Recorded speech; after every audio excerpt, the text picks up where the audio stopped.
Y ahora sí, vamos con la última y la segunda mesa técnica, que va sobre experiencias, acceso a la información, innovación y digitalización en el sector público empresarial. Va a moderar Gabriel Mejías. Te esperamos aquí, que es gerente del Instituto Tecnológico de Canarias. Vamos a tener dos ponentes online. Por un lado tenemos a Emilio Guichot, que es catedrático de Derecho Administrativo de la Universidad de Sevilla. También tenemos otro ponente online, que es Borja Colón de Carvajal, que es jefe del Servicio de Administración e Innovación Pública de la Diputación Provincial de Castellón. Puedes pasar. Y de manera presencial a César García, que es responsable de Explotación e Innovación de Sagulpa. Adelante.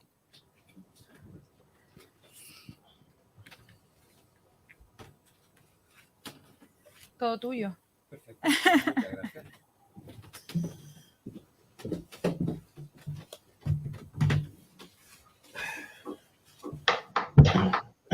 Sí.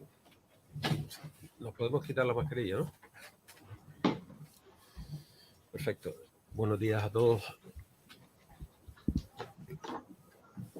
Gracias, Dirección General de Patrimonio, por darnos la oportunidad de venir aquí a trasladar y un poco coordinar las experiencias prácticas que en estos tres conceptos que después ahora analizaremos son importantísimas para las empresas públicas. La mesa va sobre experiencias, en concreto sobre tres conceptos: acceso a la información, innovación y digitalización en el sector público empresarial. Estos tres conceptos, que yo me atrevería a calificar realmente más de principios o incluso valores, son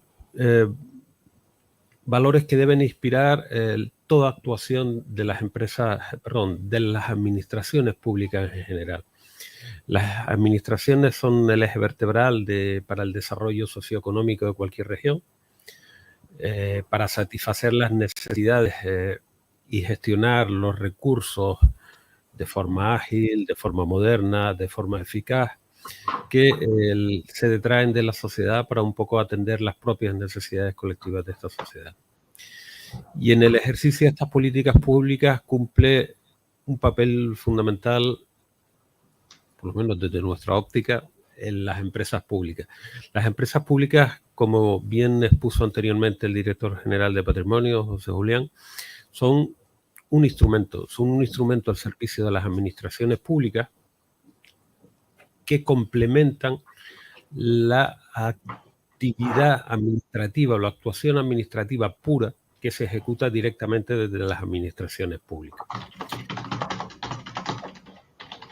Las empresas públicas desde esta vertiente ofrecen una gran ventaja, que es que operan en el ámbito privado, operan en el mundo privado, están creados al amparo de la normativa privada, al actuar como sociedades mercantiles, pero no dejan de salir de la esfera de lo público, conviven perfectamente entre la esfera de lo público, con un objetivo fundamental, ¿vale? Y el objetivo es ser capaces de aportar a las administraciones públicas algo que no tienen, ¿vale? Yo creo que aquí un poco enlazo con lo que comentaba antes nuestra interventora, Natalia, es decir, realmente ese es el sentido que hay que replantearse de las empresas públicas, ser capaces de aportar algo, ¿vale? Ser capaces de operar de forma más ágil, más dinámica y más eficiente que lo pueda hacer la administración pública desde una perspectiva de actuación administrativa pura, ¿vale? Pongo pura siempre entre comillas. Este doble componente público-privado que tienen las empresas públicas,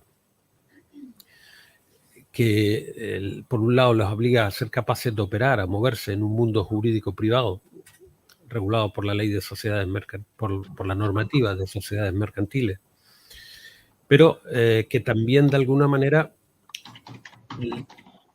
sin salir de lo público, lo cual de alguna manera les hace no compartir todos los principios de gestión que tienen las empresas privadas cuando operan normalmente en el mercado. Las empresas públicas se rigen por una serie de principios adicionales, como puede ser el ofrecer los mejores servicios al ciudadano, ofrecer los mejores servicios a las administraciones públicas de las que somos instrumentos, ser eficaces, ser eficientes, ser ejemplares, que es un concepto básico en cualquier administración pública, ser responsables. Yo creo que todas estas cuestiones son básicas a la hora de plantearse cualquier tipo de gestión a través de una empresa pública. Y en concreto, para ceñirnos a los 3 valores que de alguna manera sustentan esta mesa técnica de hoy. En primer lugar, el acceso a la información. Yo creo que en el campo del acceso a la información, muy relacionado con la transparencia, yo creo que en este caso prima el componente público, prima la contrapartida al derecho de información que tienen todos los ciudadanos sobre todo lo que está dentro de la esfera de lo público. Y de alguna manera a las empresas públicas, por su pertenencia al sector público, se le exigen una serie de requisitos condicionantes mucho mayor que los que se le exige a cualquier empresa privada normal, que únicamente está regulada por lo que es la normativa de rendición de cuentas e intereses a personas que tienen algún tipo de interés económico con esa sociedad. En el caso del ITC, nosotros le damos una importancia enorme a la transparencia y al derecho a la información que tienen todos los ciudadanos.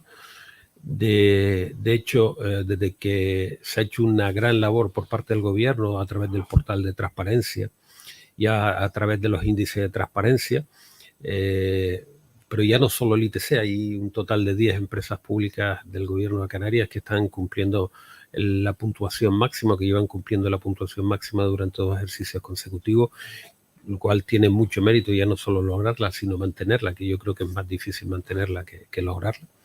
Con lo cual, nosotros le damos una importancia vital a este punto de acceso como contrapartida a los derechos que tienen todos los ciudadanos a conocer lo que se hace con sus recursos, ¿no?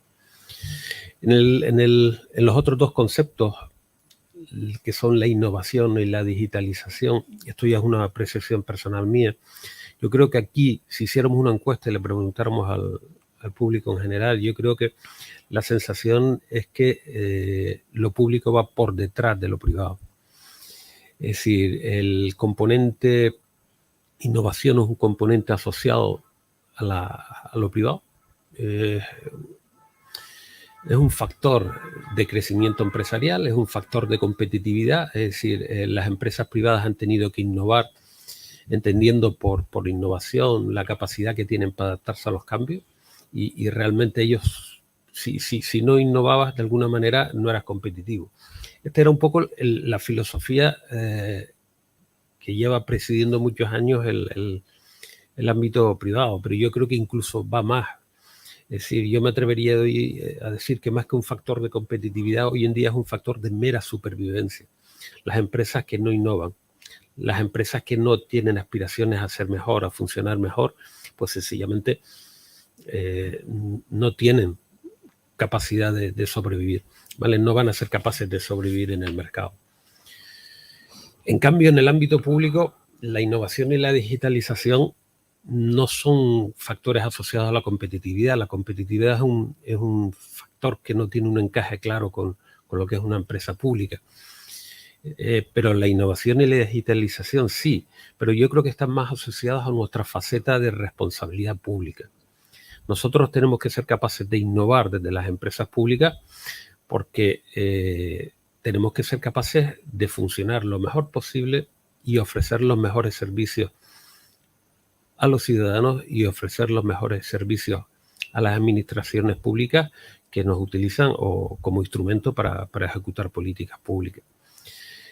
Esa vocación o esa permanente vocación de mejora tiene que ser fundamental para presidir todas las actuaciones que se hagan desde las empresas públicas. En el caso del ITC, nosotros, nuestra actividad es el I+D+I. La I pequeñita incluye la innovación. Para nosotros la innovación es básica.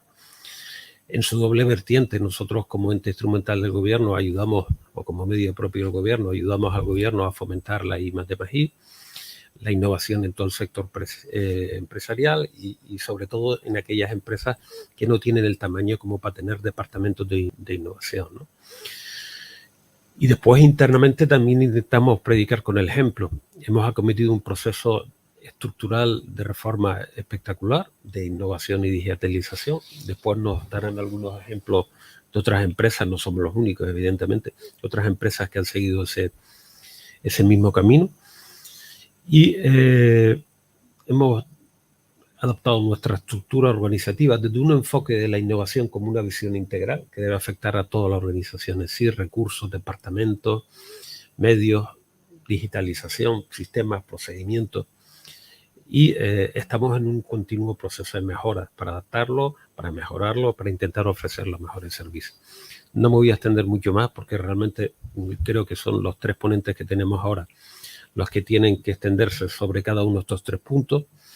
Decir que son 3 ponentes que tienen una gran experiencia y que tienen muchísima capacidad de aportarnos sobre sus experiencias en estos 3 sectores o en estos 3 valores. Y voy a hacer un resumen muy breve a la hora de presentarlos. Tienen el currículum en la página web de la jornada, porque su currículum es muy extenso, pero si hiciéramos todo el currículum perderíamos la mitad del tiempo contando un poco y no les dejaríamos casi ni hablar, ¿no? En primer lugar, le voy a hacer la palabra a don Emilio Guillot.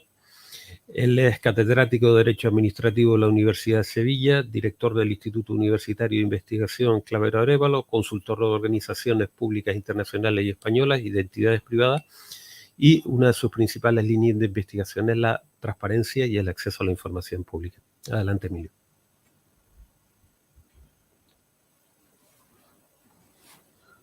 Hola, buenos días a todos. Espero que se escuche bien. Si no es así, que me lo digan. Y bueno, lo primero decirles que para mí es un placer estar aquí, colaborar con unas jornadas que se desarrollan en Canarias. Acabo de finalizar junto con una compañera un libro que estudia precisamente el derecho de acceso a la información pública en Canarias, en la ley canaria y en su interpretación por el comisionado de transparencia, con el que me une además una amistad. Y bueno, como han dicho otros ponentes en sesiones anteriores, una pena no poder estar allí presencialmente, pero bueno, ya tomaremos venganza en cuanto podamos. Creo que además será pronto. Bueno, lo que tengo para hablarles efectivamente de transparencia y acceso a la información es en muy poco tiempo, como todos nosotros, unos 10 minutos, y por tanto no sé muy bien, o sí sé lo que voy a contarles porque me lo he preparado, pero es la síntesis o el resumen de un resumen. Para ponernos en situación y sin dar por hecho que todos estemos en el mismo nivel de conocimiento, como sabrán la mayoría de ustedes, pues en España desde diciembre de 2013 a nivel estatal tenemos una ley de transparencia. Una ley de transparencia que fue el resultado de una crisis, de la crisis económica que empezó en 2008 y de la crisis institucional que llevó aparejada a golpe de casos de corrupción, enlazando con la ponencia que acaba de tener lugar. Pues bien, en ese intento de relegitimación democrática por parte de los políticos, en buena medida de relegitimación de su propia imagen ante la sociedad, se aprobó esta ley de transparencia estatal e inmediatamente comenzaron a aprobarse leyes de transparencia autonómica, dado que la ley estatal deja un margen relativamente amplio en algunas materias de las que le voy a hablar a las leyes autonómicas. Una de ellas fue la ley de 2014 Canarias.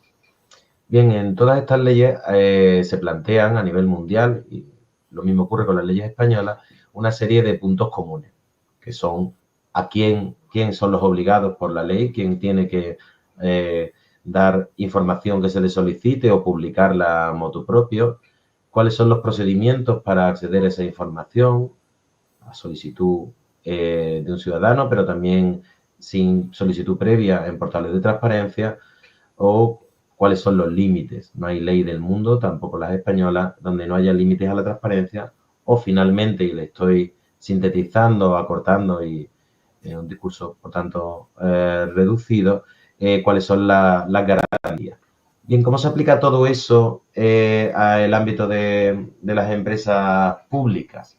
Pues vamos a verlo, por eso esas materias. En primer lugar, la primera gran cuestión es si se le aplica a las empresas públicas.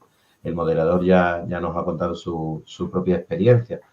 Y efectivamente la respuesta es que sí, que la Ley de Transparencia Estatal previó, y así lo hacen siguiéndola todas las autonómicas, obligados por ella, la aplicación plena de la ley a todo el sector público empresarial, entidades públicas empresariales, sociedades mercantiles. Eso no era tan evidente y de hecho la ley es una ley que desarrolla un artículo de la Constitución que se refiere en concreto al gobierno y a la administración pública. Ni siquiera se apoyó en un título competencial que le habilitara para regular el ámbito de las empresas públicas, dado que es el título que se refiere precisamente a regular el régimen de las administraciones públicas. Y eso pesa sobre la ley. En muchos casos, ahora les voy a poner algún ejemplo, rechina. Es una ley pensada para la transparencia de la administración pública, a la que se incorporaron otra serie de sujetos y, como verán, no siempre el encaje, como verán en breve minutos, no siempre el encaje es tan fácil de ver. Y ello por cuanto, en el caso de las empresas públicas, sus obligaciones de transparencia derivadas de la normativa pública de transparencia de la que le estoy hablando, en realidad se justaponen, se añaden a sus obligaciones como empresas reguladas por el derecho privado, muy en especial, en concreto, por el derecho mercantil y por la normativa del registro mercantil, muy en particular. Miren, hasta ese punto ello es así, que no es lo habitual en las leyes de nuestro entorno europeo que todas las empresas públicas estén bajo el paraguas de su respectiva ley de transparencia. ¿Qué ocurrió? Que en una época de crisis como fue la de 2008, 2009, 2010, hasta 2015, en que se aprobó esta ley, digamos que el espíritu, la corriente era que allí donde hay dinero público se responda con obligaciones de transparencia. Y en este caso, por tanto, el criterio único no fue el de administraciones públicas que prestan servicios públicos, sino fue también añadidamente a toda aquella entidad que esté controlada por la administración o que reciba un porcentaje alto de dinero público. Eso podría ser cuestionable. Podríamos pensar que las leyes de transparencia son leyes para la rendición de cuentas de la actividad pública de las administraciones. Y podríamos pensar, por eso mismo, que habría que distinguir aquellas empresas públicas que hacen algo diferente a lo que hacen las empresas privadas, de capital privado, en cuyo caso, si prestan servicios públicos, deben estar sometidos a normas de transparencia pública, diferentes, digo, de aquellas empresas públicas que lo que hacen es competir en el mercado. Le pongo un ejemplo. ¿Es razonable que con nuestra ley en la mano una empresa como Paradores Nacionales esté sometida a la ley de transparencia? ¿Hace algo diferente Paradores de lo que hace cualquier cadena hotelera? Y someterla a la ley de transparencia no es imponerle una carga excesiva, no es desnudarla frente a la competencia. Yo diría que en gran medida, o yo diría que sí, y que por eso, como les digo, es cuestionable esta aplicación en bloque de la normativa pública de transparencia. Ahora lo veremos con ocasión de su aplicación en los otros aspectos de la ley, como las vías de acceso o los límites. Por decirlo todo, otra cosa cuestionable es que la ley utilizó como criterio para entender cuándo una empresa es pública, aquella estableció como criterio la posesión mayoritaria del capital, cuando el 50% o más de las acciones sean propiedad de una administración pública. Sin embargo, como muchos de ustedes saben, no es el único criterio que establece la legislación administrativa. También cuando la administración controla el mayor número de derechos de voto o ha designado a la mayor parte de los miembros del órgano de administración. No fue una ley en ese sentido totalmente adaptada a lo que era la normativa entonces y a lo que es ahora con la ley de contrato de 2017 o con la ley de régimen jurídico del sector público de 2015. Bueno, la primera idea, por tanto, es sí, todo el sector público empresarial está sometido por entero y sin distinción respecto a la administración a la ley de transparencia. Segundo punto que quería tratarle y en qué consiste, cómo se accede a la información en poder en este caso, de empresas públicas. Pues bien, en la ley de transparencia hay dos vías, la publicidad activa y el ejercicio del derecho de acceso. La publicidad activa es la publicidad en portales de transparencia. Y al respecto, la Ley Estatal de Transparencia obliga a publicar una serie de información que ha considerado que es la más relevante para los ciudadanos. En esa larga lista de los artículos 6, 7 y 8 de la ley estatal, que después han ampliado las leyes autonómicas, entre ellas la canaria, pues se encuentra información que sí es predicable de las empresas públicas y otras que no. Pues, por ejemplo, relativas a la compatibilidad de empleos públicos o a los bienes de los representantes locales. Evidentemente, eso no está pensado para empresas públicas. ¿Cuáles sí deben publicar? Pues deben publicar publicidad sobre las funciones que cumplen, la normativa que les es de aplicación, su organigrama y el currículum vitae de sus altos cargos, para ver si se corresponde su nombramiento con su cualificación o ha sido un nombramiento político, o los contratos que suscriben, pero de nuevo aquí hay un desacompasamiento, porque cuando habla de contratos, la ley de transparencia sin duda está pensando solo en contratos públicos, por los propios términos que emplea. Sin embargo, en su formulación más genérica se ha interpretado que incluye cualquier tipo de contratos, también todos los contratos privados con otras empresas privadas, con empresas puramente privadas que llevan a cabo, en este caso, que suscriben las empresas públicas.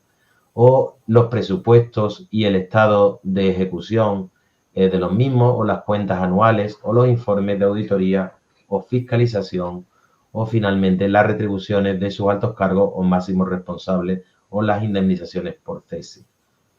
Como pueden ya intuir, en algunos casos y aplicados a empresas públicas que compiten en el mercado, la publicación de cualquiera de estos ítems, incluido el grado de ejecución del presupuesto o, por ejemplo, cuál es la retribución de sus directivos, puede ocasionarles, y lo dejo ahí caer, ahora vamos a volver a ello, puede ocasionarles una indefensión en el mercado respecto a la competencia, que pueden aprovechar esa información pues para desarrollar estrategias empresariales frente al competidor público o, por ejemplo, para hacer ofertas retributivas a sus directivos sabiendo ya cuánto ganan en la empresa pública y sin que se sepa cuál es el sueldo de los mismos cargos en las empresas privadas de la competencia.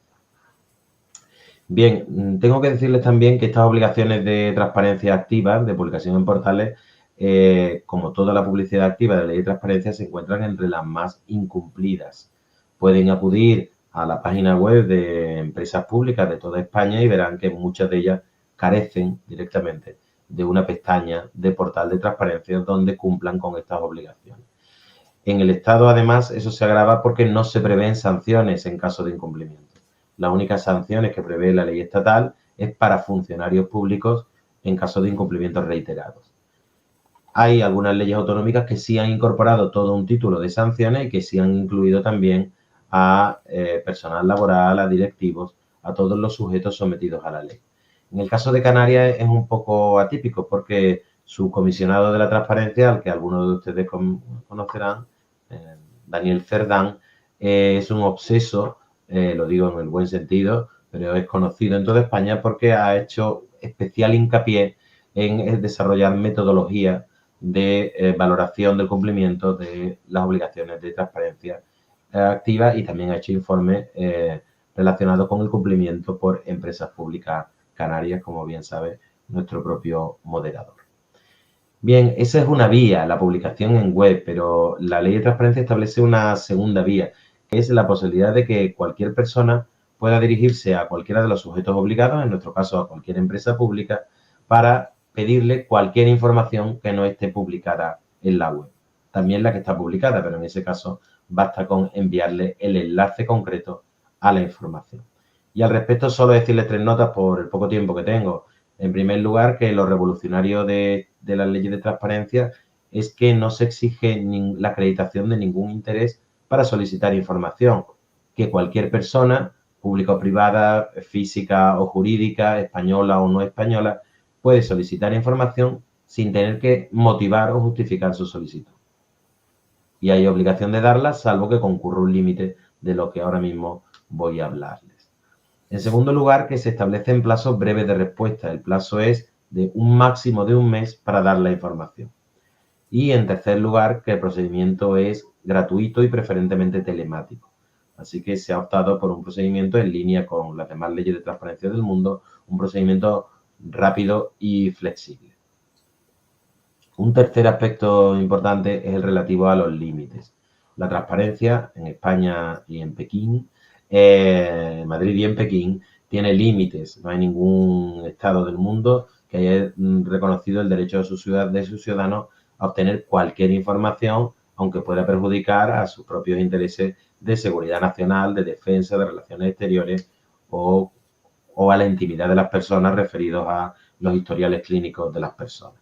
Bien, límites los hay, son muchos establecidos en la ley de transparencia, no puedo entrar en absoluto en todos ellos, pero sí quiero seleccionarle algunos que tienen especial relevancia en el ámbito de la información que manejan empresas públicas.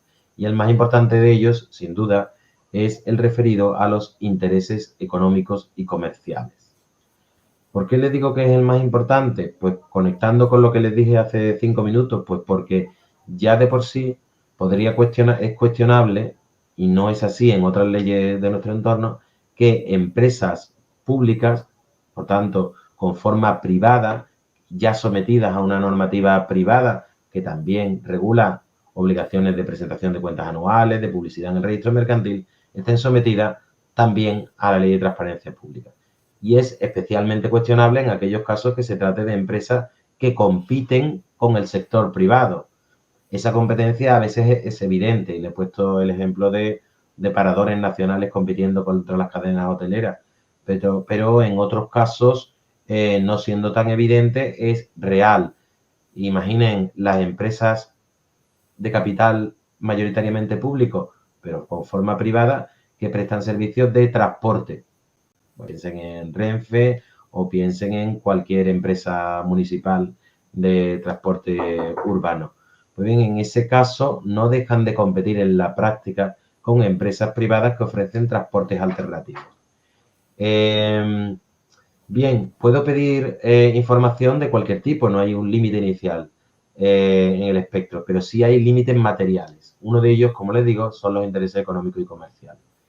Y al respecto, en transposición de una directiva autonómica, sabrán muchos de ustedes que en el año 2019 se ha aprobado una ley de secretos empresariales, la Ley 1/2019, que define qué se considera secreto empresarial y lo define del siguiente modo: la información que reúna los siguientes requisitos: ser secreta en el sentido de no ser en su conjunto o en la configuración y reunión precisa de sus componentes generalmente conocidas por las personas pertenecientes a los círculos en que se utiliza ese tipo de información, ni fácilmente accesible, tener un valor comercial por su carácter secreto o haber sido objeto de medidas razonables para evitar que sean conocidas por parte de las personas que controlan la empresa en cuestión.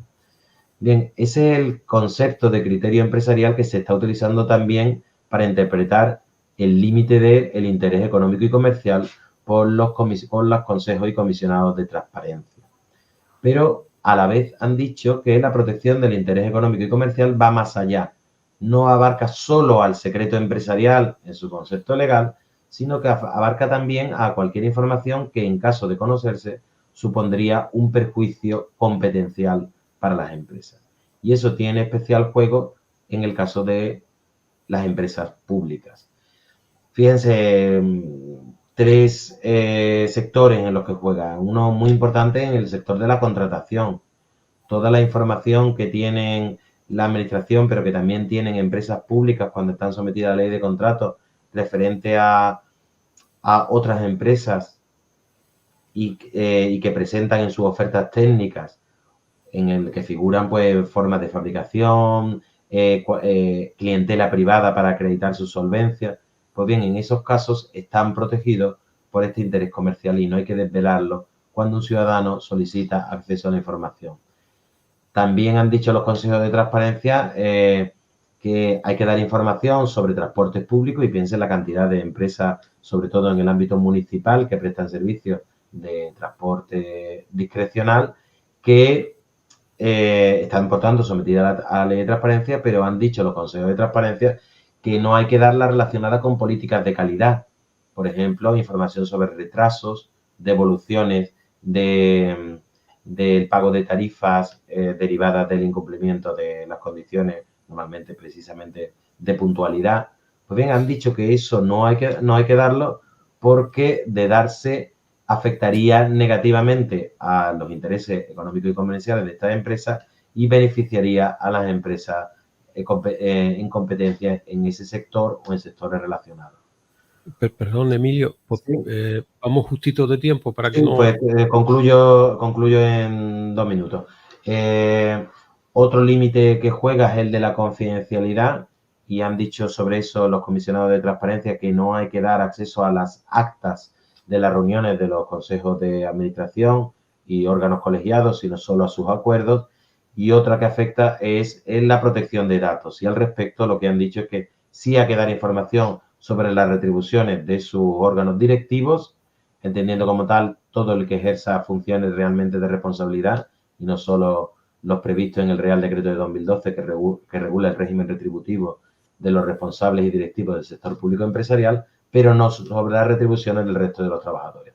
Finalmente, concluir, por hacer caso a nuestro moderador, que hay una novedad para aquellos que operan en los sectores privados y es que cualquier discrepancia respecto a estas decisiones sobre acceso o no acceso a la información no va a los tribunales civiles, donde los hay, a los mercantiles, como iría cualquier discrepancia en el caso de una empresa privada, sino que va a los contenciosos administrativos. Cualquier denegación de acceso a la información nos encontraremos con que la empresa pública ha de residenciar, está legitimada como sujeto pasivo ante los tribunales contenciosos administrativos y no ante los tribunales civiles. Así que esas son las especialidades, diría yo, de la aplicación de la normativa de transparencia a las empresas públicas. Perdonen por el atropellamiento, porque aún así y con todo veo que me he comido algún minuto de más. Muchas gracias. Muchas gracias, Emilio, y perdón, porque vamos un poquito apurados, siempre a última hora. En segundo lugar, intervendrá Borja Colón de Carvajal Fibla.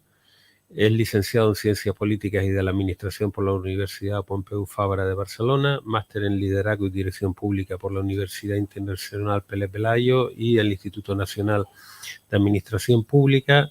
Es funcionario de carrera del Cuerpo de Gestión de la Administración Civil del Estado, Cuerpo Superior de Técnicos de la Generalidad Valenciana y Cuerpo de Técnicos Generales de la Administración Local. Y actualmente ejerce como jefe de servicio de la Administración e Innovación Pública de la Diputación Provincial de Castellón. Adelante, Borja. Buenas tardes a todos. ¿Me podéis confirmar lo primero de las diapositivas? Sí, se ve. Perfecto. Pues daros las gracias a todos, al Gobierno de Canarias especialmente. Yo encantado de estar aquí con vosotros. Voy a dos introducciones o una introducción que aglutine mi presentación. En primer lugar, soy funcionario de un gobierno local intermedio, de una diputación, no de una sociedad mercantil ni no de un ente instrumental, pero me pidieron que diera mi visión de los hechos en relación con los elementos que Gabriel ha introducido, la parte del acceso a la información pública, la innovación y la digitalización. Eso por un lado. Y en segundo lugar, os ruego disculpas porque es mi visión personal de los hechos. Quiero decir que al final uno tiene que reconstruir el relato muchas veces desde su propio punto de vista y sobre sus experiencias personales. Por eso yo traigo una presentación un tanto personal, si queréis decirlo así, donde recojo una parte de contexto que me parece súper importante y trataré de hilar el contenido de la misma a través de las diapositivas. Empiezo, si os parece. En primer lugar, me gustaría hablar de tecnología, fundamentalmente del concepto de cuarta revolución industrial. Acordaros que en el 2016 emerge este nuevo concepto como contraposición a la tercera revolución industrial para hacer referencia a un nuevo modelo de crecimiento económico vinculado fundamentalmente a esa hiperconectividad en los procesos productivos. Eso ha traído consigo muchas revoluciones tecnológicas, si queréis decirlo así, pero fundamentalmente todas en torno al concepto de 5G y esa hiperconectividad que hablábamos. Estamos hablando de blockchains, inteligencia artificial, machine learning, Internet de las cosas, pero todas esas cuestiones relacionadas precisamente con la hiperconectividad.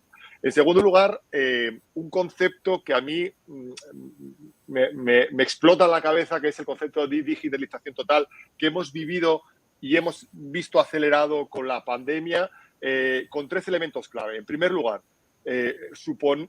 lo que supone elevar a un plano tecnológico las principales acciones de las organizaciones públicas y privadas, es decir, digitalizar totalmente nuestra cadena de valor.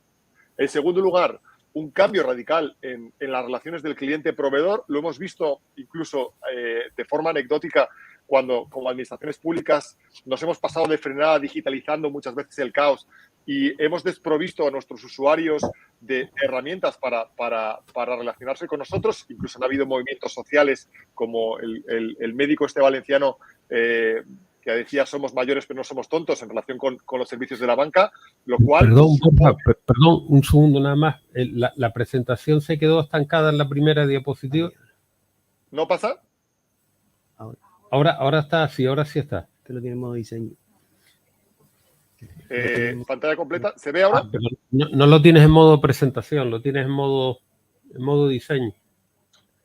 Yo juraría que sí que la tengo en modo presentación. Al menos yo en mi equipo sí que la tengo en modo presentación. ¿La veis ahora? Sí. Vale. ¿Veis una pantalla, una diapositiva que se llama el flujo de la información?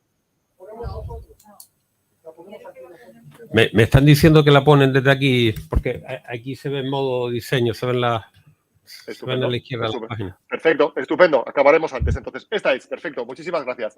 Decía que esta digitalización total ha traído muchos cambios en la forma de relacionarnos, en la forma de producir servicios. Y en esta diapositiva simplemente quiero hacer mención a la forma en la que consume la sociedad información, por ejemplo, de los poderes públicos, por ejemplo, de los entes instrumentales o de las empresas privadas. Fijaros, a principios de los años 2000 era habitual peregrinar por las páginas web y ahí encontramos la información. Cayeron en desuso y a partir del año 2010 se dice que empezaron a proliferar, quizá con el advenimiento del iPhone, los marketplaces y los mercados de aplicaciones, y era a través de las aplicaciones de los móviles donde nos informamos. Pero ya a finales de los años 2015, 2016, incluso 2017-18, ya empiezan a emerger los primeros chatbots conversacionales y ahora hay estudios que hablan de que el 85% de los jóvenes de menos de 25 años solo quieren interactuar con grandes organizaciones a través de herramientas de comunicación social o chatbots conversacionales. Pasamos diapositiva. ¿Qué significa eso? Que ha cambiado la forma de relacionarse, ha cambiado la forma de interactuar y ha cambiado la forma de comunicarse con la administración. Otras nuevas tendencias en el sector público, si podéis apretar 3 botones, 3 enters directamente, las nuevas tendencias con el público es la automatización de los procesos, es decir, incorporar esa inteligencia artificial y el machine learning precisamente a los procesos administrativos burocratizados, el influjo del procesamiento masivo de los datos, lo que se ha venido a llamar Big Data, Open Data, en relación con esa reutilización y demás. Y la última, un elemento clave que es, podéis apretar por favor, lo que se ha llamado la TripAdvisorización de los servicios públicos, que tiene que ver con la permanente visualización de los servicios públicos por parte de los ciudadanos, que supone que ellos estén siempre pendientes de nuestra actividad, lo que de alguna forma nos exige el permitir que ellos nos valoren en el tiempo real y propongan mejoras en los servicios públicos. Yo creo que es una verdadera revolución que hay que tener muy en cuenta. ¿Pasamos? ¿Podéis apretar, por favor? La siguiente diapositiva. Hay un elemento disruptivo durante los últimos años que ha venido a cambiar el modelo de relación con los ciudadanos, que yo sitúo, si queréis, bajo el título de los 4 jinetes del apocalipsis digital, en relación con un artículo que publicamos unos cuantos compañeros y que hace referencia, podéis ir pasando si queréis, a 4 grandes elementos críticos en la sociedad actual. En primer lugar, el gran poder de las empresas-estado, que tienen un poder brutal. En segundo lugar, la seguridad de información, lo estamos viendo ahora con el temor de estar en peligro sobre la base de los ataques informáticos. Siguiente.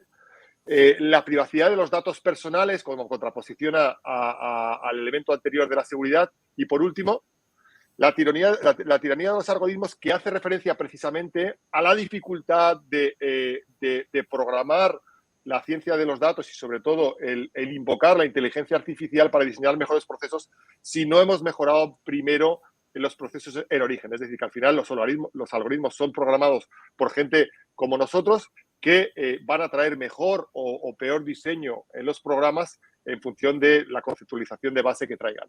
Esto nos lleva a esta diapositiva, el poder de los datos. ¿Por qué hago insistencia en el poder de los datos? Porque por primera vez en la historia de la humanidad, Internet se convierte en una herramienta radical y disruptiva, porque cualquier persona, desde cualquier lugar y en cualquier momento, puede producir, puede almacenar y compartir información con cualquier persona. Significa eso que las organizaciones públicas y privadas que sean capaces de gestionar los datos de forma inteligente ocuparán una posición privilegiada para prestar servicios, en nuestro caso, ofrecer productos y moverse en el marco de la competencia de las empresas privadas o públicas, pero en definitiva, una buena gobernanza de los datos nos va a llevar a una posición estratégica preferente en relación con nuestros competidores. No estoy hablando de competir en términos de mercado, pero estoy hablando en un posicionamiento estratégico que nos dé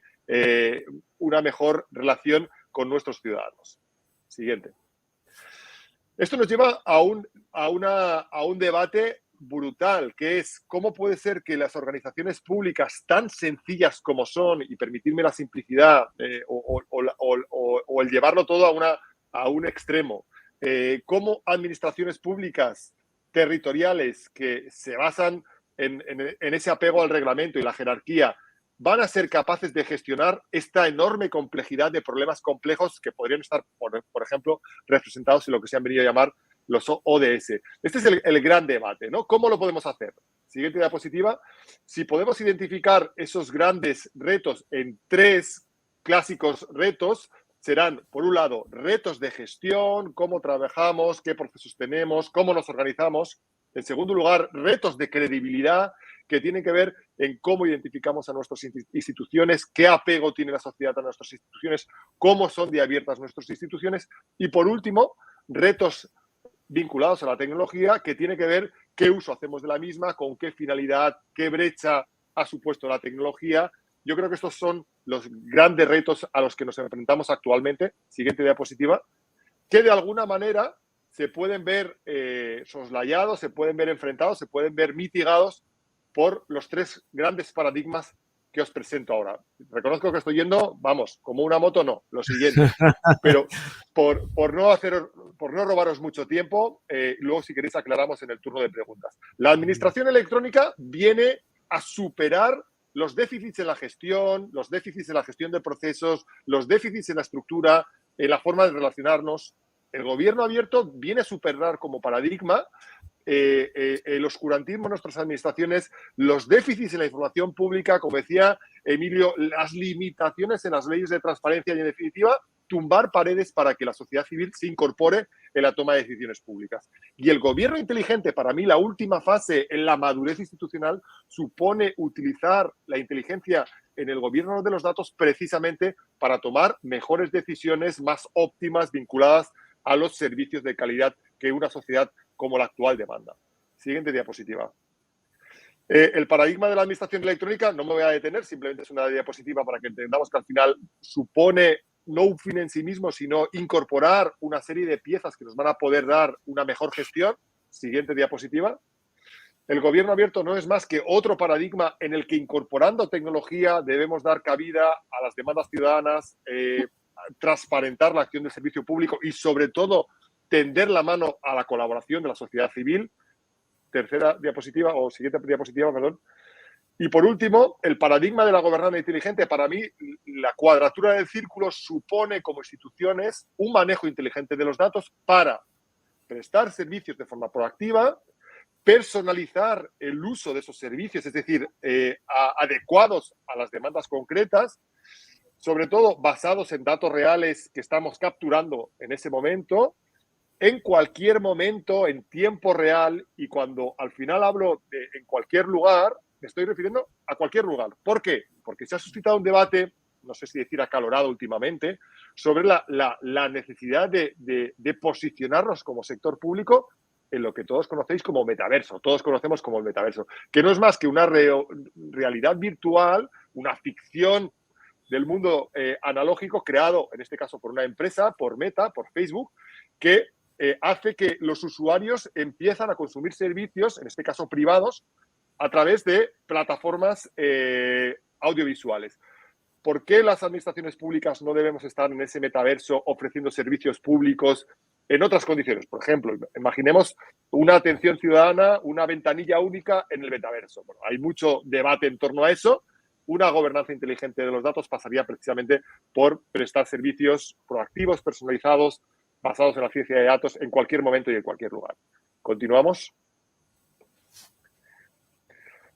Perfecto. Yo simplemente quería hacer una recapitulación de todo lo que hemos visto hasta ahora. La innovación la dejo un poco como mecanismo transversal de supervivencia. Fijaros que al final estamos hablando de un itinerario temporal, incorporar la administración electrónica, tumbar las paredes de las administraciones para ser más transparentes y al final incorporar los datos, una gestión eficiente de los mismos para prestar servicios de calidad. ¿Dónde se ubica la innovación en este relato temporal? En todos los puntos. La innovación no es más que un mecanismo de supervivencia de las organizaciones donde en cada fase del proceso donde encontramos problemas, surge la innovación como una idea de cambio que pueda ser implementada y que verdaderamente genera impacto hacia la sociedad y valor público para todos. Y eso es todo. Muchísimas gracias. Muchas gracias. Y perdonadme porque he intentado ir, pero como un tiro, vamos. Se agradece, Borja. Muchas gracias. Y por último, en tercer lugar, interviene César García García, es licenciado en Informática, máster en Dirección y Administración de Empresas por la ULPGC y máster en Ciencia de Datos e Inteligencia de Negocio por la Universidad de Nebrija. Y actualmente en Sagulpa. Sagulpa es una empresa pública del Ayuntamiento, ¿vale? De Las Palmas de Gran Canaria. Es el responsable de explotación e innovación. Vale. Teníamos transparencia, presentación.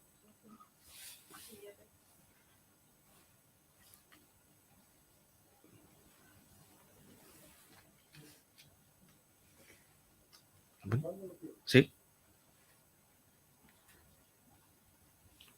Dos tiempos robados.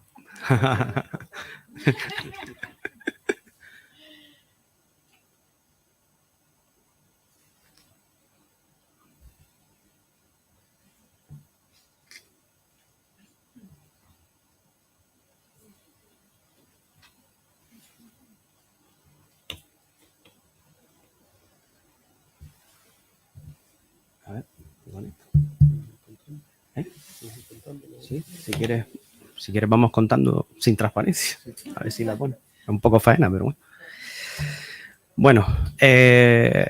Bueno, buenas tardes ya. Soy el último, así que estarán ya con bastante cansados, así que vamos a hacerlo bastante rápido y bastante ameno. Tengo aquí una transparencia que me gustaría empezar antes de lo que es contarle el caso práctico. Vale, vamos a ir a un caso práctico de lo que ha contado el compañero justo anterior, Borja, se llamaba, ¿no? Pero la verdad que ha contado bastantes cosas que ya están implementadas en Sagulpa. Y es el concepto un poquito de lo que es la transformación digital, ¿vale? Porque todavía yo hoy en día me encuentro en algún ayuntamiento o en algún cabildo incluso que habla de transformación digital y te hablan de digitalizar en el escáner el papel, ¿vale?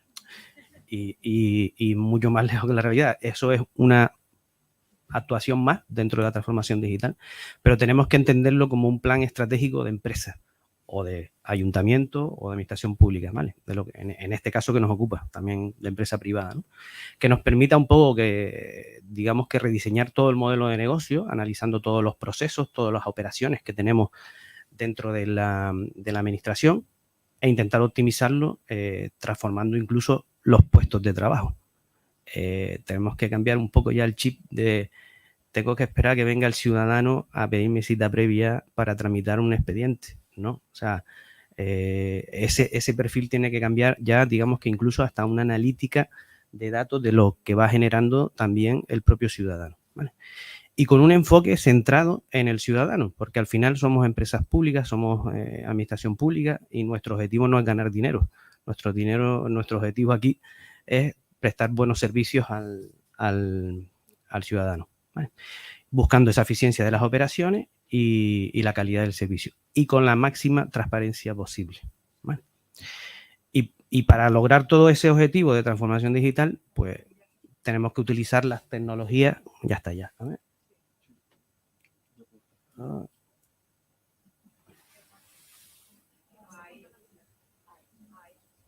Aquí, ¿no? Se ve, ¿no? Vale. Utilizando pues las diferentes tecnologías, que algunas las ha nombrado el compañero Borja: Cloud Computing, Analytics, Security, Internet de las Cosas. Hay mucha tecnología en el mundillo. Yendo un poco ya a lo práctico, a lo que es Sagulpa. Sagulpa es una empresa municipal del Ayuntamiento de Las Palmas, 100% pública, ¿vale? Nosotros, una empresa que nació en el 93, básicamente orientada al aparcamiento. Ha ido creciendo a lo largo del tiempo, se le dio la gestión del depósito municipal, la grúa, la famosa grúa. Después vino la zona azul, la famosa también zona azul, con los parquímetros, la zona verde para residentes dentro del estacionamiento en calle. Y bueno, los últimos servicios que se han incorporado ha sido el de Cicicleta, que es el servicio público de bicicletas de Las Palmas de Gran Canaria. Es el único servicio público de Canarias, si no recuerdo mal. Y ahora viene también el sistema público, se va a hacer una prueba de puesta en marcha de un sistema público de patinete también, ¿vale? Compartido, que lo va a gestionar la sociedad también. Y bueno, no lo he puesto aquí, pero está también en trámite ahora mismo está en un encargo, famosos encargos ahora del Ayuntamiento, que a ver cómo ahora se termina de tramitar. Pero vamos a hacer también, digamos que la oficina tecnológica del Ayuntamiento, con todos estos fondos nuevos que vienen muchísimos proyectos digitales y bueno, pues nos han encomendado la gestión de esos fondos. La estrategia de transformación de Sagulpa ha seguido un pequeño proceso, ¿vale? Desde el análisis de los procesos que teníamos con la ciudadanía, dentro del ámbito de lo que nosotros gestionábamos, el análisis de los procesos internos, también la manera de trabajar que tenemos internamente, la optimización de los procedimientos, ya una vez identificados, pues digamos, cómo podemos optimizarlos para que nos ocupe el menor tiempo posible de trabajo a cada uno de los recursos humanos que tenemos. Y un establecimiento de una política bastante clara, que quiero que se la quede muy bien, porque ahora voy a ir, digamos que, desarrollando cómo hemos ido avanzando en cada uno de los servicios, que es el del Data Driven Decision Making, que básicamente es las decisiones orientadas al dato, ¿vale? Y para tomar decisiones orientadas al dato, tenemos que tener datos, ¿vale? Que es también otra cosa que decía el compañero Borja. El dato ahora mismo es el oro del siglo XXI, ¿vale? Entonces tenemos que poner todos los medios dentro de esta estrategia para intentar generar esos datos.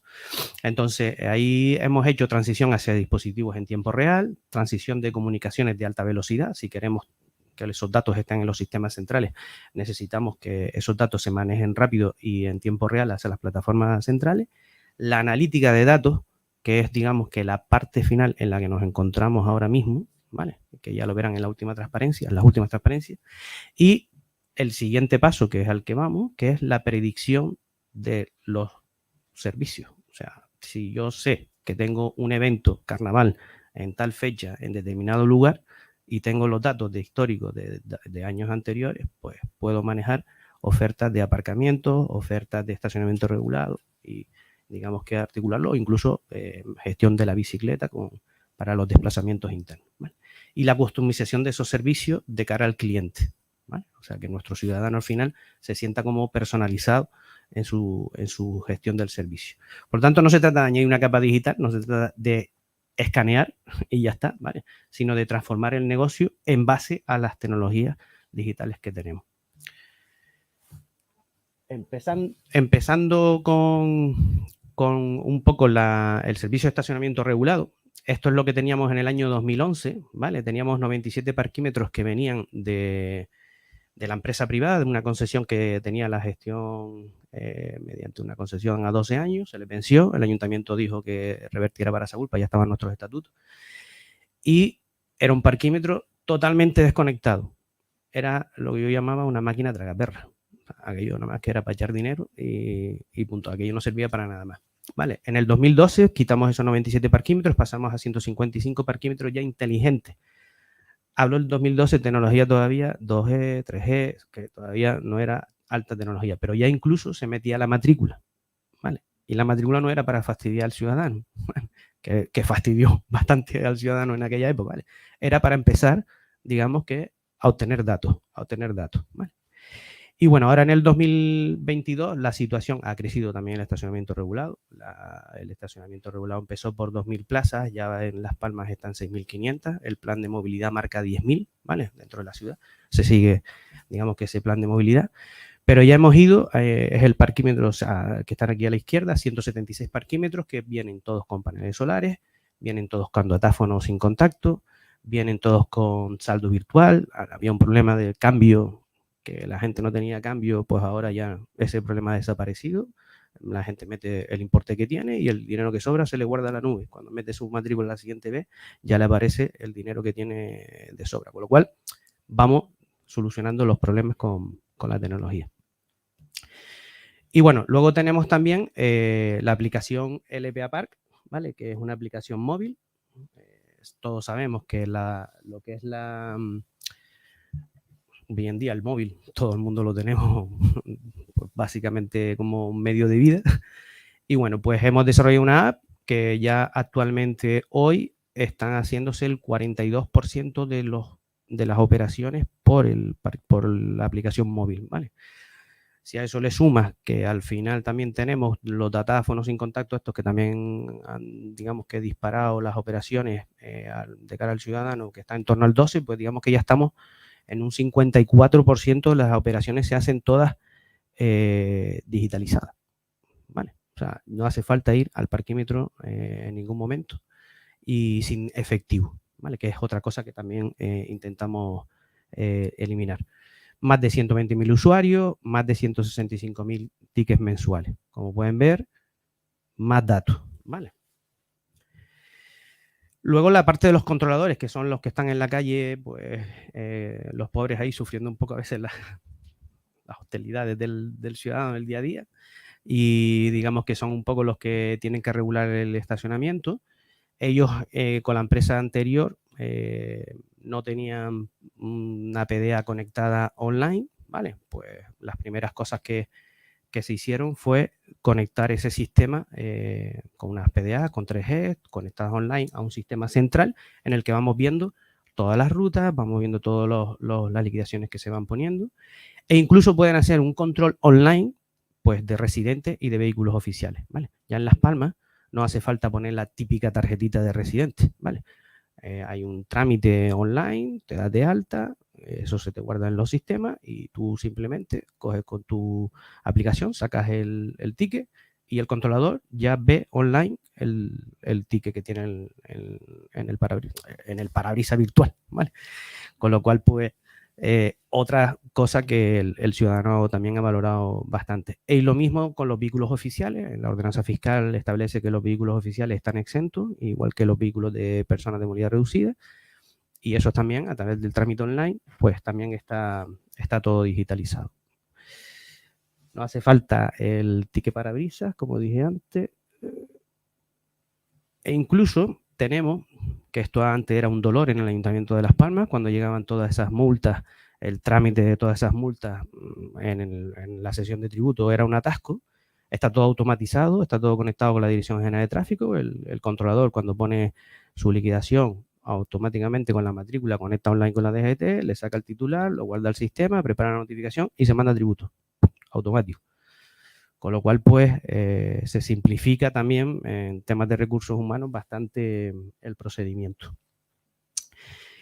Dentro del estacionamiento regulado, el año 2016 se presentó un proyecto de Smart City por parte del Ayuntamiento, Inteligencia Azul. Dentro de ese proyecto de 8 millones de euros se ganó, se adjudicó y había una parte del proyecto que era sensorizar las 3.500 plazas de zona azul que teníamos, ¿vale? Bueno, pues justo en meses pasados, no, en diciembre creo que recordar, ya se implementó en la aplicación móvil, como pueden ver ahí a la derecha, se implementó lo que es la sensorización de cada una de las plazas, con lo cual el ciudadano ya cuando está en su casa, si va a ir a una determinada zona, pues puede averiguar qué plazas son las que están libres, qué plazas son las que están ocupadas, con lo cual también simplificamos lo que es el tema del tráfico de congestión típico que complica mucho en la parte baja de la ciudad. Siguiente aquí.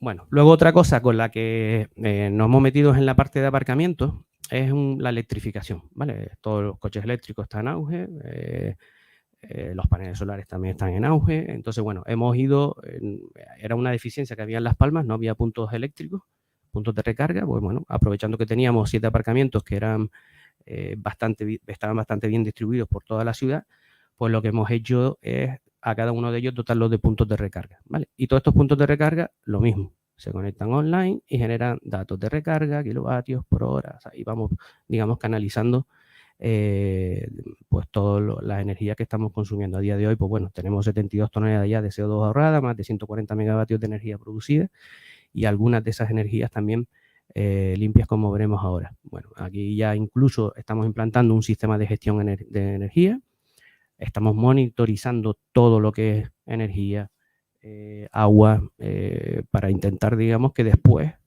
tomar decisiones en base a esos datos para optimizar los recursos que tenemos. Ahí, bueno, ven, digamos, que todas las gráficas. Y bueno, aquí también tenemos ya 2 aparcamientos con planta solar. Esta es la planta solar, creo que más grande que está en un aparcamiento público aquí en Canarias. Son 140 kilovatios lo que tiene de planta.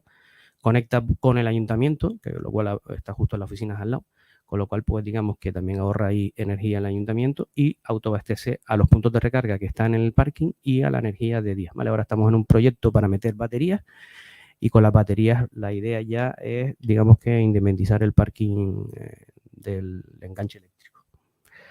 Esto también, pues, lo tenemos monitorizado. Y bueno, digamos que el servicio que ha cogido bastante protagonismo en la sociedad en los últimos años y tiene bastante popularidad es el servicio público de bicicletas, el Cicicleta. Aquí veníamos lo mismo de una empresa privada que había un sistema muy deficitario de 3 estaciones, 150 bicicletas, digamos que no había incluso adaptación a personas de movilidad reducida y hemos pasado a 35 Smart Bike, ¿vale? Cada bicicleta ya tiene ordenador, inteligencia, datos que se va generando de recorridos, de dónde coge, de dónde lo deja, ¿vale? De los importes, de las duraciones. Y con 20 bicicletas eléctricas, bueno, ven ahí un poco el mapa de lo que teníamos a la izquierda en la ciudad y fíjense ahora lo que tenemos en la derecha. Esto se ha convertido en Las Palmas en un medio de desplazamiento, ¿vale? Ahora mismo tenemos 50 estaciones porque se han ido incrementando también a través de un par de ayudas de la Consejería de Transición Ecológica hacia la ciudad alta y ahora junto con el despliegue de Citineta, pues la idea es que te puedas mover por cualquier parte de la ciudad, tanto la parte baja como la parte alta. Dentro de lo que es Cicicleta, una parte de digitalización que consideramos muy importante es la gamificación, ¿vale? Al final la gamificación, todos tenemos niños y cuando cogen el Pokémon Go o cogen tal, se vuelven locos, ¿no? Pues esto es igual. Al final, si tú tienes un servicio que te permite, digamos, que participar en algún concurso que puedas tener algún premio, como puede ser en este caso, noches de hotel, spa, tal, recompensas que le damos al ciudadano por moverse también de manera sostenible, pues hemos implementado 2 juegos. Este en concreto, no sé si son muy ciclistas, pero simula el Tour de Francia, ¿vale? Todos están participando mientras están cogiendo su bicicleta de alquiler y premia, pues digamos que al que más kilómetros recorre en la bicicleta, al que más de media lo hace en la bicicleta y al que más sube a la parte alta de la ciudad en bicicleta. Lo que es el mayo de la montaña de toda la vida, pues también lo hemos simulado. Es un tema que la verdad que está teniendo bastante éxito. Y luego el segundo juego, que lo hicimos ahora en diciembre, también contra una subvención de la Consejería de Turismo, es ya la gamificación turística, ¿vale? Y es que el turista que está viniendo mucho en crucero en Las Palmas, estamos viendo que se está desplazando mucho en ciudad, ¿vale? Entonces dijimos, pues, oye, pues ¿por qué no montamos un proyectito que te permita al turista conocer la ciudad en bicicleta y además premiarlo? De manera que cuando esté cerca de algún punto de interés de la ciudad, te salta una especie de quiz, ¿vale? Como de toda la vida del Trivial Puzzle, y te salta la pregunta del punto de interés en el que está, y si aciertas te va dando puntos, ¿vale? Pues al final esos puntos los canjeas pues, por una cerveza, por un desayuno en el mercado, y al final digamos que está reactivando todo lo que es la actividad y la conexión con el ciudadano y en este caso con el turista. Y aquí es, digamos, que lo que les decía. Fíjense todos los datos que hemos estado cogiendo de una cosa que no teníamos nada, ¿vale? Pues al final hemos implementado una plataforma de Big Data. Estamos en una fase solo de analítica, ¿vale? Pero ya vamos ahora a implementar la fase de predicción. Pero ya en esta fase de analítica, aquí hemos incorporado desplazamientos de guagua, de la empresa municipal de transporte ahí en Las Palmas, los datos de estacionamiento regulado de los vehículos, sí, anonimizados siempre, ¿vale? Porque aquí no puede, siempre todo anónimo. Digamos que donde sacan los tickets, en los aparcamientos donde aparcan, ¿vale? Y luego hemos también adquirido datos móviles de desplazamiento. Fíjense ahí en la diapositiva que está a la derecha, se ve los desplazamientos del origen, que es el azul, al rojo, que es el destino, de la cantidad de personas que se mueven a una hora determinada. Eso mezclado con todos los datos que tenemos te da una predicción o una visión, la predicción viene después, una visión de lo que es la movilidad dentro de la ciudad. Vamos rápido. Lo mismo aquí con las guaguas. Aquí fíjense en la de la derecha tienen la red de carriles bici y digamos que donde se están produciendo los usos de las estaciones más intensivos. Aquí tienen por dónde caminan las bicicletas, por dónde van las bicicletas. Eso nos dan una visión a la hora de implementar carriles bici nuevos o hacer modificaciones de la red de carriles bici. Y aquí incluso pues tenemos la intensidad del aparcamiento dentro de la ciudad. Podemos ver cuáles son las zonas de más de rotación, las zonas de menos ocupación, y en base a eso, pues, digamos que optimizar incluso hasta las tarifas. Ya en los parkings de Saúlpa no tenemos una tarifa fija. En función de la demanda, en función de la oferta que tengamos, pues ahí ponemos una tarifa más barata o una tarifa más cara.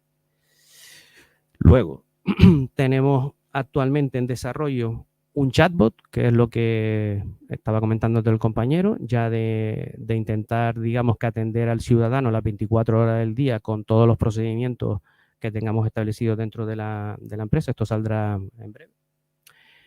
Y luego, pues digamos que toda la parte de la transformación interna que también un poco comentamos. Tenemos el ERP para todo lo que es los movimientos contables, lo tenemos conectado con la Agencia Tributaria Canaria también de forma automática, como marca un poco la normativa. Tenemos registro electrónico, la móvil del empleado, sistema informático de recursos humanos, papel cero también, casi al 95, siempre hay alguno que se resiste. Gestor de automatizado de expedientes de contratación, ¿vale? Para el tema de contratos de menores, ahora todo eso ya está establecido el procedimiento y nosotros un poco nos olvidamos, se automatiza. Gestión de incidencia y un portal también de transparencia que, bueno, me puse un 10, pero fue un 9,99 lo que nos pusieron, un poco de mala leche. Y bueno, luego los próximos pasos, sede electrónica, CRM, queremos customizar al cliente, queremos que se sienta como si fuera en su casa, en base a todos los datos que tenemos, y también de People Analytics, algo se nombró antes, de intentar retener el talento, de intentar ver cómo está el empleado en la empresa, pues también hay tecnología para establecerlo. Y luego,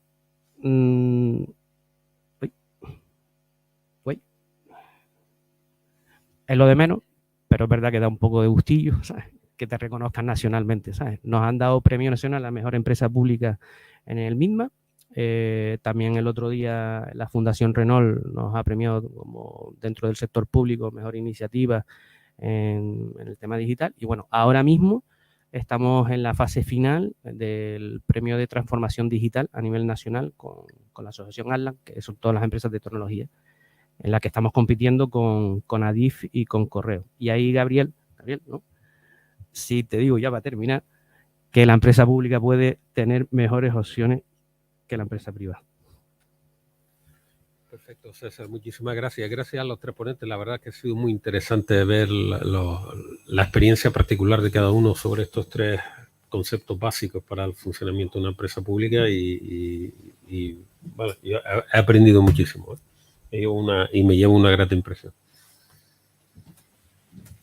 Decía César, bueno, como soy el último, voy a correr un poco, porque además ustedes deben estar cansados, pues siguen más de 300 personas en el chat.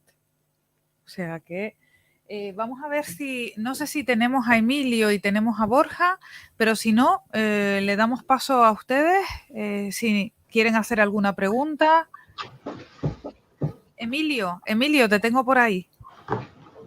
Sí, hola, ¿qué hay? Sí, mira, quería hacerte una pregunta. Yo he leído una sentencia de la sección tercera de la Sala de lo Contencioso del Supremo. Un ciudadano normal y corriente le preguntaba a una empresa pública el salario de sus directivos y al final el Supremo falló que no es un dato especialmente protegido, pese a que la empresa pública alegaba que el artículo 15 de protección de datos personales de la Ley de Transparencia lo impedía. ¿Tú lo compartes, lo de publicar los salarios de los directivos de empresas públicas? ¿Crees que no es un dato especialmente protegido? Bueno, pues gracias por la pregunta y sobre eso no puedo decir, no como opinión, sino como dato legal, que no es un dato especialmente protegido en los términos de la Ley de Transparencia que antes entroncaba con la Ley de Protección de Datos. La Ley de Protección de Datos establecía desde la primera ley del 92, la segunda del 99, ha establecido unas categorías de datos que primero poéticamente le llamaba sensibles, después le llamó especialmente protegidos y ahora le llama categorías especiales de datos, que son aquellos que históricamente y en el presente pueden dar más origen a discriminación o, dicho de otra forma, pueden afectar más a las posibilidades de desenvolvimiento de la persona en la vida económica y social. Por ejemplo, los datos relativos a ideología, a estado de salud, a orientación sexual, los datos genéticos ahora, los datos de afiliación sindical, creencia religiosa. Bien, este tipo de datos tienen una especial protección y, por tanto, no está dentro de esas categorías que son las que dice exclusivamente la Ley de Protección de Datos, los datos económicos. Así que la respuesta a esa primera parte de la pregunta es que no, que en efecto los datos económicos no son especialmente protegidos.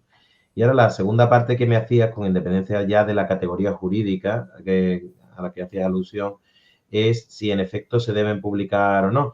Y aquí la respuesta es que la Ley de Transparencia lo ha regulado. Ha previsto que se hagan públicas las retribuciones de los altos cargos o asimilados y en todo caso ha previsto que cuando haya en la página web y ha previsto que cuando haya una solicitud de acceso prevalezca la transparencia cuando se trata de conocer las retribuciones, en el caso de las empresas públicas, de sus directivos. Así que aquí lo que ha hecho el Tribunal Supremo en realidad es confirmar el criterio que habían establecido los consejos de transparencia, entendiendo que dado que están pagados con dinero público y son los máximos responsables, pues tenemos derecho a conocer cuánto ganan.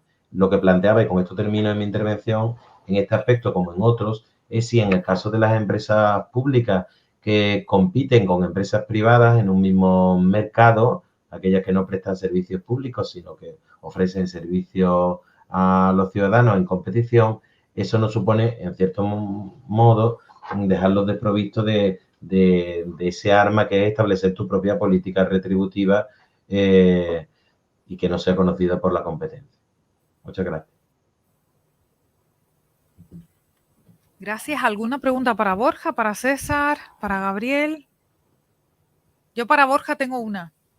Si lo tenemos por ahí. Quería preguntarle porque introdujo un concepto que nos llamó la atención, trip advisorización, es decir, cómo los ciudadanos de alguna manera fiscalizan la actividad de los servicios públicos.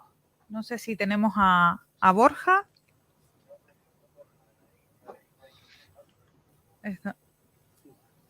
No está, se ha ido. Pero como mañana continúan las jornadas en Las Palmas de Gran Canaria, se lo vamos a preguntar. César, muchísimas gracias. Gabriel, muchísimas gracias. Y a ustedes emplazarles a mañana, que seguimos en Las Palmas de Gran Canaria, que lo pueden seguir a través de un chat. Así que nos vemos mañana. Gracias. Gracias.